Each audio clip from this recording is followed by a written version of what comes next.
گلا میرا مستقل بیٹھا ہی رہتا ہے، 20 سال ہو گئے. کبھی کبھار مجھے لگتا ہے کہ تھوڑی سی آواز نکلی ہے میری. کچھ تجربے کی چیزیں ہوتی ہیں جو شیئر کر دینی چاہیے لوگوں کے ساتھ، اگرچہ ان کا براہ راست دین سے تعلق نہیں ہے.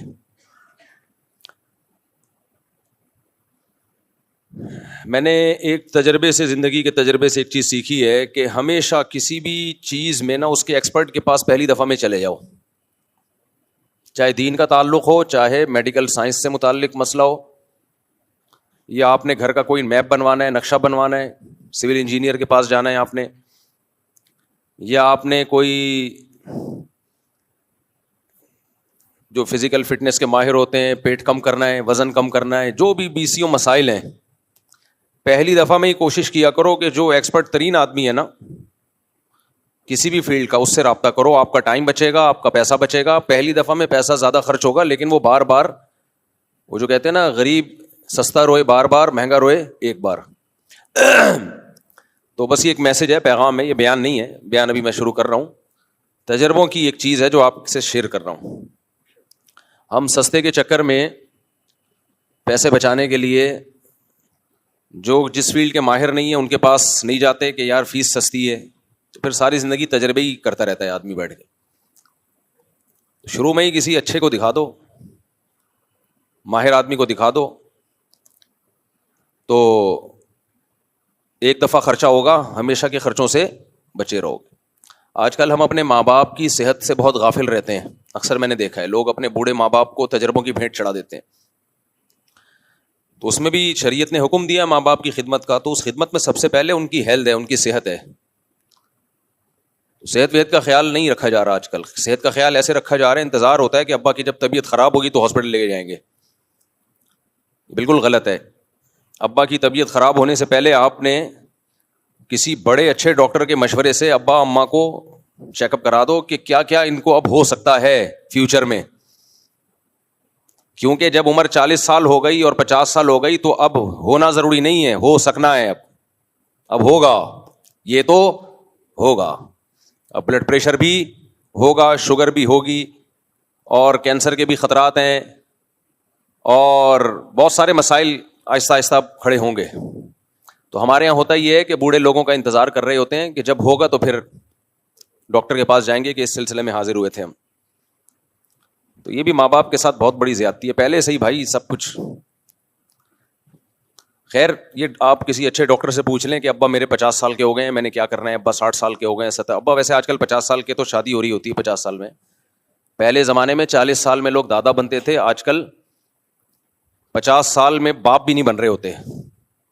تو یہ بھی ایک نحوست ہے کہ اولاد جب خدمت کرتی آپ کی، اس وقت اولاد پیدا ہی نہیں ہوئی.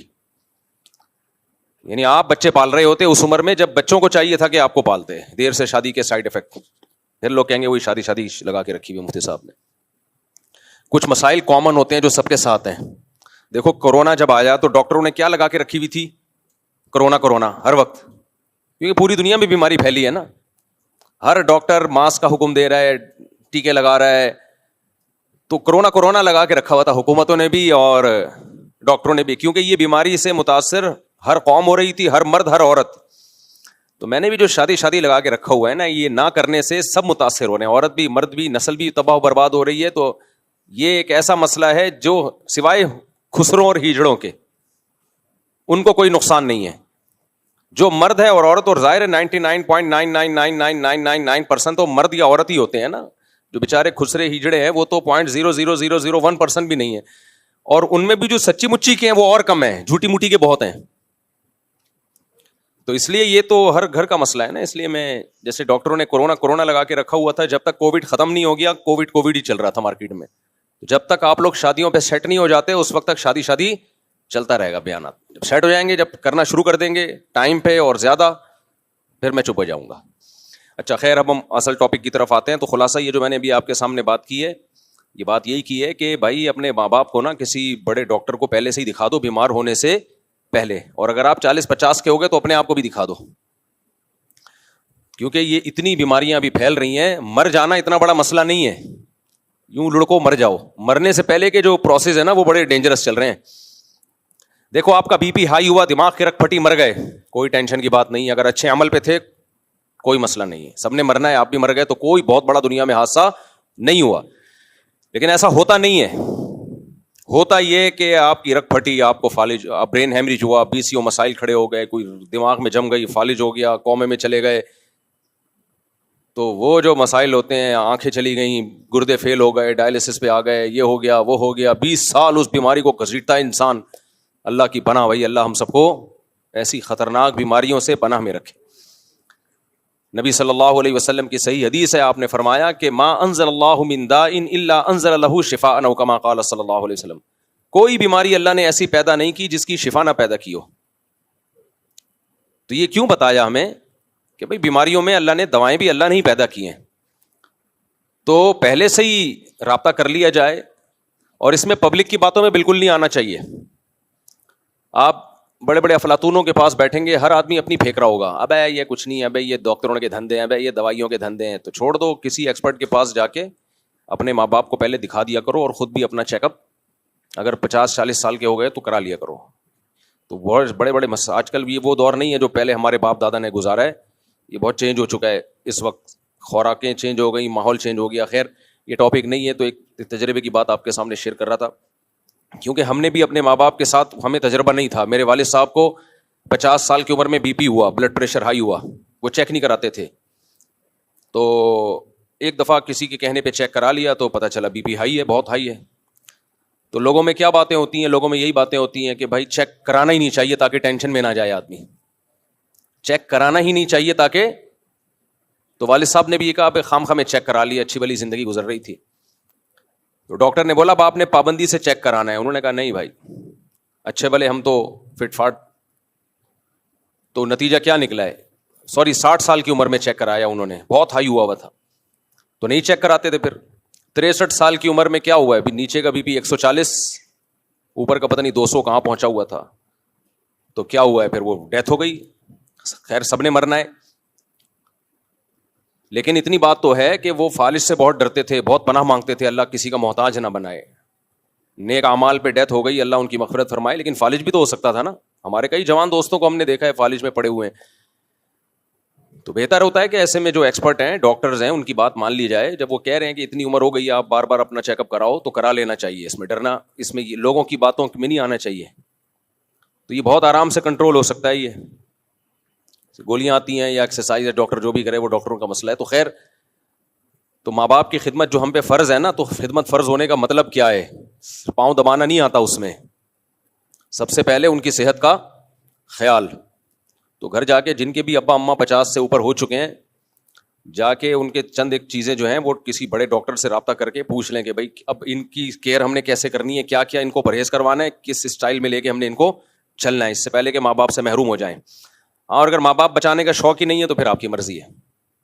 بعض لوگوں کو شوق ہی نہیں ہوتا ماں باپ کی صحت کا. خیر, میں نے جو قرآن مجید کی آیتیں تلاوت کی ہیں, یہ مضمون میں نے پچھلے جمعے شروع کیا تھا. آج انشاءاللہ اسی کو کنٹینیو لے کے چلوں گا. دیکھو, اللہ تعالیٰ نے قرآن مجید میں اس امت کی ایک خاصیت بیان کی ہے, وَكَذَلِكَ جَعَلْنَاكُمْ أُمَّةً وَسَطًا. اللہ کہتے ہیں ہم نے تم کو ایک معتدل امت بنایا ہے, بیلنس. ہر چیز میں کیا ہے اس امت میں, اعتدال ہے. اللہ تعالیٰ چاہتے ہیں کہ مسلمان ہر چیز میں معتدل زندگی گزارے. اس کی میں نے ایک مثال دی تھی, دوبارہ اس کو ریپیٹ کرتا ہوں. ڈاکٹر جیسے کہتے ہیں نا بیلنس ڈائٹ ہونی چاہیے, کہتے ہیں کہ نہیں کہتے بھائی, بولتے ہیں تو منہ سے بولتے ہیں نا, بیلنس ڈائٹ ہونی چاہیے. تو ایسے ہی روحانی ڈائٹ بھی ہماری کیا ہونی چاہیے, بیلنس. انسان کی زندگی کے دو پہلو ہیں, ایک جسم اور ایک روح. اگر ہم روح کو سائڈ پہ رکھ دیں تو پھر انسان میں اور گدھے گھوڑے میں کوئی فرق نہیں. جانوروں کی صرف جسمانی زندگی ہوتی ہے, روحانی زندگی نہیں ہوتی. جیسے جانوروں کو ہم جب کہتے ہیں نا بہت اچھا جانور ہے, اس کا مطلب یہ نہیں کہ فیتھ فل ہے, وفا, یہ بہت نیک ہے, تہجد گزار ہے, ماں باپ کی خدمت کرتا ہے, جھوٹ نہیں بولتا, یہ نہیں ہوتا. جب ہم کہتے ہیں اچھا ہے کا مطلب موٹا تازہ ہے. جب ہم کہتے ہیں گدھا بہت اچھا ہے تو مطلب لوڈ زیادہ اٹھاتا ہے, یہ لوڈ زیادہ اٹھاتا ہے. جب ہم کہتے ہیں یہ بکرا بہت اچھا ہے, قربانی کا بکرا آپ نے خریدا آپ کہہ رہے ہوتے ہیں بہت اچھا، کیا مطلب؟ سستا ہے لیکن گوشت اس میں زیادہ ہے، یہ اچھا بکرا کہلاتا ہے. اور جو ماہرین بکریات ہیں ان کی نظر میں اچھا بکرا وہ ہے جس کی ناک اٹھی ہوئی ہو، سر چھوٹا ہو، گدھے جیسا منہ نہ ہو لمبا، اور ہائٹ ہو، اور اس کے ناخن ایسے ہو، وغیرہ وغیرہ. لیکن انسان کی زندگی کا جو اچھا ہے، جب ہم کہتے ہیں کہ انسان اچھا ہے، بھائی بچے اوپر شور کر رہے ہیں ان کو خاموش کرائیں. انسان کو جب ہم کہتے ہیں کہ اچھا ہے تو سچا ہے، وفادار ہے، وعدوں کی پابندی کرتا ہے، معاہدوں کی خلاف ورزی نہیں کرتا، سخاوت ہے اس کے اندر، غیرت ہے اس کے اندر، بہادری ہے اس کے اندر. یہ ساری صفات کی وجہ سے انسان اچھا کہلاتا ہے. یہ اپنے محسنین سے محبت کرتا ہے، یہ عقل کا استعمال کرتا ہے. تو اب جیسے مادی زندگی کو صحت مند رکھنے کے لیے بیلنس ڈائٹ ضروری ہے. بیلنس ڈائٹ، آپ کی خوراک میں گوشت بھی ہونا چاہیے، انڈے بھی ہوں، مچھلی بھی ہو، تربوز بھی ہو. جو چیز میں زیادہ کھاتا ہوں وہ میں زیادہ ہائی لائٹ کرتا ہوں. تربوز بھی ہو، گرمیاں ہیں اس میں کیا ہو؟ تربوز ہو. خربوزیں آپ نے کھانا ہے کھاؤ، نہیں تو میں نہیں کھاتا. تربوز زیادہ شوق سے کھاتا ہوں. تو بھنڈی ہو، ٹھیک ہے نا، اس میں دال چاول ہوں، سب کچھ ہو. اس کو ہم کیا کہتے ہیں؟ Balance diet. یعنی کوالٹی اچھی ہو اور کوانٹٹی کم ہو، کوالٹی کیا ہو؟ اچھی ہو. ہم لوگ فوکس کر رہے ہوتے ہیں کوانٹٹی پہ، کوالٹی پہ فوکس نہیں کرتے. ہم پورا ایک پیزا کھاتے ہیں اتنا بڑا، کوانٹٹی ماشاءاللہ کتنی ہے؟ اتنا بڑا پیٹ نہیں ہے جتنا بڑا پیزا ہے. کوالٹی یہ ہے کہ فل کارب،